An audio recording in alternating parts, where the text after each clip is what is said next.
अच्छा एक बात बताइए, हमारी कोई बीवी बनने वाली हो या बने, कब हम पसंद करेंगे कि वो पार्कों में किसी के साथ घूमी हो, किसी को गुलाब दिया हो, किसी के गले में हाथ डाला? हमारी तबीयत कबूल करेगी भाइयों? बताए नहीं करेगी ना। इस्लाम भी इसी चीज को बताता है कि अब आपकी बीवी के अलावा किसी पर आपका कोई अधिकार नहीं है। बताइए, इस्लाम तो यहां तक कहता चचेरे मुमेरे खलेरे फुपेरे भाई से भी पर्दा। बताइए, जिनसे निकाह जायज है उनसे पर्दा, निकाह जिनसे हो सकता है शरीयत में उनसे भी पर्दा, भाभी का देवर से भी पर्दा, साली का बहनोई से भी पर्दा। और आज अंग्रेजों ने कौन से उल्टे उल्टे माहौल बना दिए कि गर्लफ्रेंड हो गई तो सब जायज, बॉयफ्रेंड हो गया तो सब जायज, एक फूल थमा दिया तो सब जायज। इस्लाम कहता पूरी दुनिया भी दे दे तब भी जायज नहीं। सब्सक्राइब कीजिए, बेल आइकन को दबाएं। जब तक दो गवाह के सामने महर के साथ में उससे निकाह ना करेगा, जब तक क्या उसकी मर्जी ना होगी तो कबिल दुआ के जुमले ना बोलेगा। इस्लाम कहता है तेरे लिए ये हलाल नहीं हो सकती है, हराम ही रहेगी। ए लोगों, अल्लाह फरमाता है कि तुम्हारी बीवियां हैं ये तुम्हारे ऊपर हलाल है। कान खोल के सुनो, बीवी के अलावा किसी को अल्लाह ने हलाल नहीं किया। लेकिन आज वैलेंटाइन डे के नाम पे तुम देखो पार्कों में सब हलाल चल रहा। करो हराम को हलाल चल जाएगा पता, करो हराम को हलाल चल जाएगा पता। मुंबई में बहुत हो रहा था, अल्लाह का इशारा हुआ कि जरा सेनामियां चलो तो 15-20 साल हो गया सेनामी आई थी मुंबई में, बड़ी बड़ी बिल्डिंगें धस गई थी जमीन में, बड़ी बड़ी बिल्डिंग है, समझ रहे हैं आप, बहुत बहुत बड़ी बिल्डिंगें धस गई थी जमीन में। लोगों, रब की लाठी में आवाज नहीं है, उसके खौफ से डरते रहा करो। ये तुम्हारे लिए नहीं है ये बेपर्दगियां, ये अय्याशियां तुम्हारे लिए नहीं है। दूसरे की बेटी से खल्तमल तुम्हारे लिए नहीं है।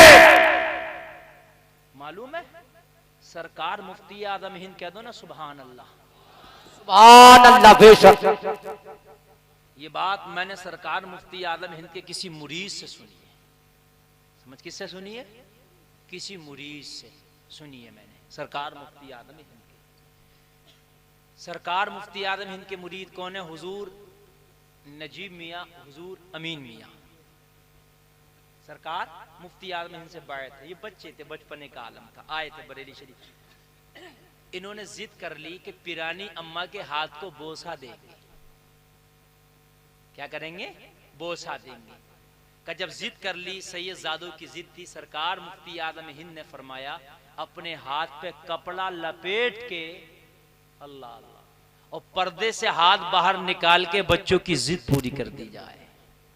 हाथ पे कपड़ा लपेट कर, जरा गौर तो करो आज हमारे हालात क्या हैं। आज हमारे हालात ये हैं मुसलमानों कि आज मुझे बड़ा अफसोस होता है इस चीज को देख करके।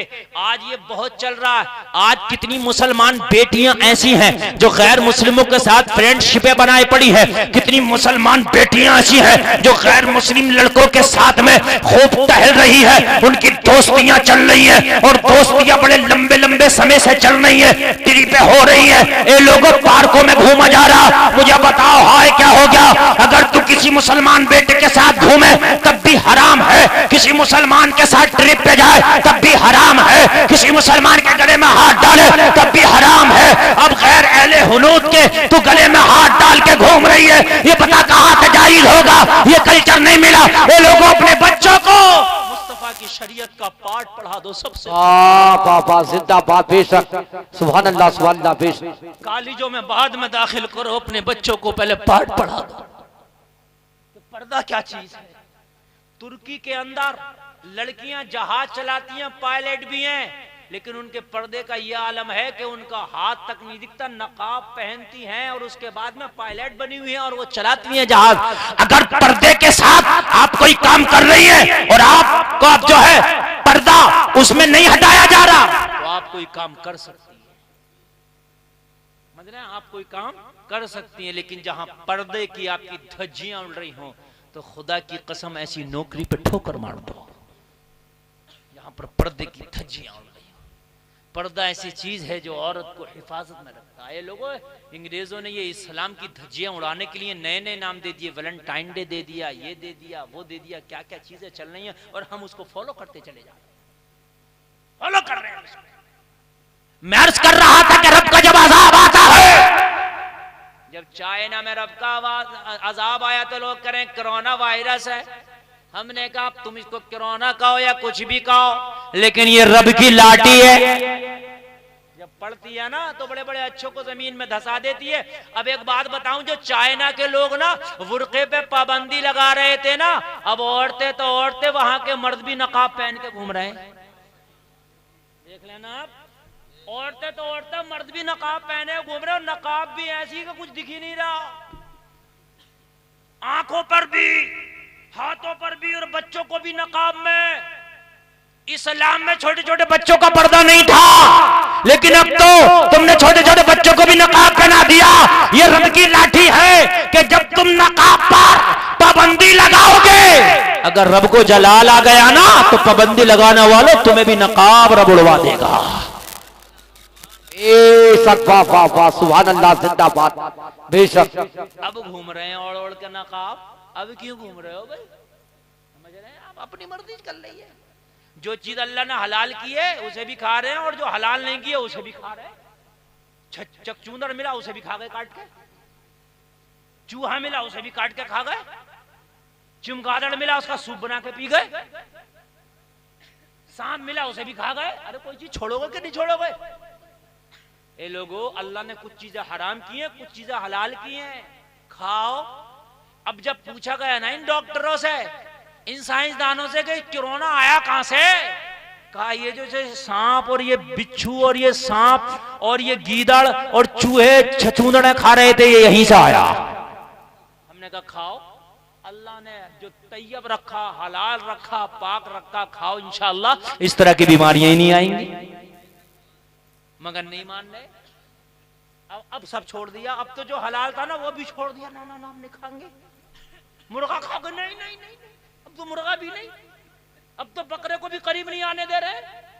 अच्छा, अगर उस वक्त देखो लोगों, रब की हर काम में हिकमत है। तुम खाते हो ना, तुम मुर्गा काटते हो, एक होता है झटके का, एक होता है हलाल का। सुनिए क्या इसमें हिकमत है। झटके वाला खट से एक बार में अलग, ये होता है ना। हलाल वाले पे बिस्मिल्लाह अल्लाह अकबर पढ़ के आधी काटते हैं, और काटने के बाद में जब उसकी नस कट जाती है ना, उसको छोड़ देते हैं, फिर वो तड़पता थोड़ी देर तक है। उसके बाद जब वो ठंडा हो जाता है तो उसको पूरी अलग करते हैं। इसके अंदर वजह यह है कि जब आधी गर्दन हम काट देते हैं, जब आधी बचती है, जब वो तड़पता है, तो उसके अंदर का जो खून है वो सब निकल जाता है, एक एक कतरा करके। और खून बीमारी है। खून क्या है? जोर से बोलो, खून क्या है? बीमारी है खून।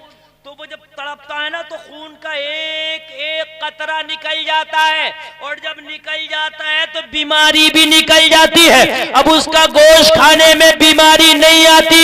यही तरीका है हलाल करने का। और जो अपने तरीके पे एक मर्तबा झटके में कर दिया, फिर वो बीमारियों का घर बन जाता है। एक साहब ने सवाल किया, भाई आप इस तरीके से ज़िबा करते हो कि आधा काट दिया आधा छोड़ दिया, फिर वो तड़पता, तकलीफ होती है उसे? हमने कहा भी तुमने पढ़ा नहीं है। एक नस एक ऐसी होती है जिसको हम बोलते हैं इंसान की उसी नस में जान होती है। क्या होती है? उसी में क्या होती है? जान होती है उसी नस में। तो वो नस जो होती है वो दिमाग से ताल्लुक रखती है। दर्द का जो ताल्लुक है वो दिमाग से है। काय से है? दर्द का ताल्लुक जख्म से नहीं है, दिमाग से। अभी आप किसी के ऐसे नोच लो तो दिमाग में महसूस होगा कि मेरे बाजू पे पकड़े पड़ा। बाजू को थोड़ी ना दिख रहा, दिमाग में महसूस होता। ये जो ऑपरेशन करते हैं दर्द क्यों नहीं होता? बताइए मुझे। काटते तो ये भी हैं, पूरा पूरा गुर्दे निकाल के बाहर रख दिया, आंतें निकाल के धुल रहे हैं डॉक्टर 2-2 घंटे तक, फिर अंदर डाल रहा है। ऑपरेशन में होता कि नहीं होता? दिमाग का ऑपरेशन चल रहा, पूरा भेजा अलग कर दिया, भेजा निकाल कर चल रहा ऑपरेशन। जरा तुम तो किसी का भेजा निकाल के देखियो, जिंदा रह जाएगा क्या? क्यों?